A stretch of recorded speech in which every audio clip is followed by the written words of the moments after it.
আঁকের মতো দেখতে, কিন্তু আঁক নয়। কিন্তু কি এগুলো?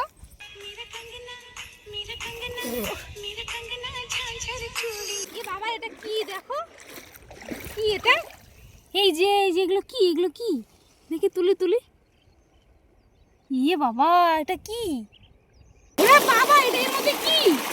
হ্যাঁ, ওরে বাবা, আমি কিন্তু ভয় পাচ্ছি। এভরিওয়ান, আজকে ঘুরতে বেরিয়ে পড়েছি অনেক দিন পর ভর দুপুরে। আর দেখো বাইরে এত পরিমাণে রোদ, আর তার মধ্যে আমরা বেরিয়ে পড়েছি ভিডিও শ্যুট করতে। তোমাদের শুধুমাত্র তোমাদের ভালোবাসা পাবার জন্য আমরা রোদে পুড়ে এতটাই কষ্ট করছি। আমি এত বড় হয়েছি এখনও কিন্তু আমি কথা গুছিয়ে বলতে পারি না। জানি না তোমাদের আমার ভিডিও ভালো লাগে কি না লাগে, কিন্তু তোমাদের সামনে কিন্তু আমি কন্টিনিউ পোস্ট করেই যাব। তো তোমাদের যদি আমার ভিডিও ভালো লাগে অবশ্যই একটু কমেন্ট করো, কারণ এই ভর রোদে তোমাদের জন্যই আমরা ভিডিও শ্যুট করতে বেরিয়ে পড়েছি। কি আঁকের মতো দেখতে, কিন্তু আঁক নয়। কিন্তু কি এগুলো? একটা খেয়ে দেখি তো। আর নদীতে গিয়ে কী কী দেখলাম আজ সেটাই দেখাবো তোমাদের। দেখো ভরা রোদের মধ্যে ফাঁকা জায়গায় নদীতে চলে এসেছি, আর এই দিকের দৃশ্যটা তোমরা জাস্ট দেখো।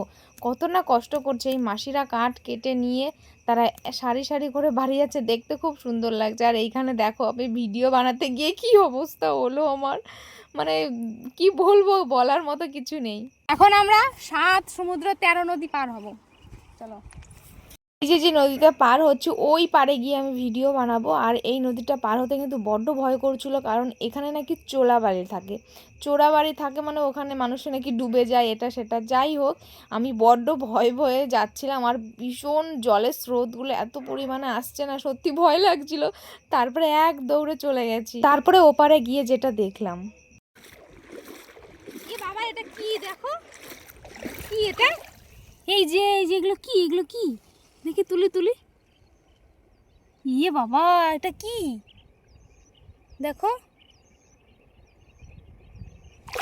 তারপর দিদি আর আমি রিলস শ্যুট করতে গিয়ে যেখানে শ্যুট করছি ওখানে এটা কি দেখলাম, বাবারে। ওরে বাবা, এটা এর মধ্যে কি?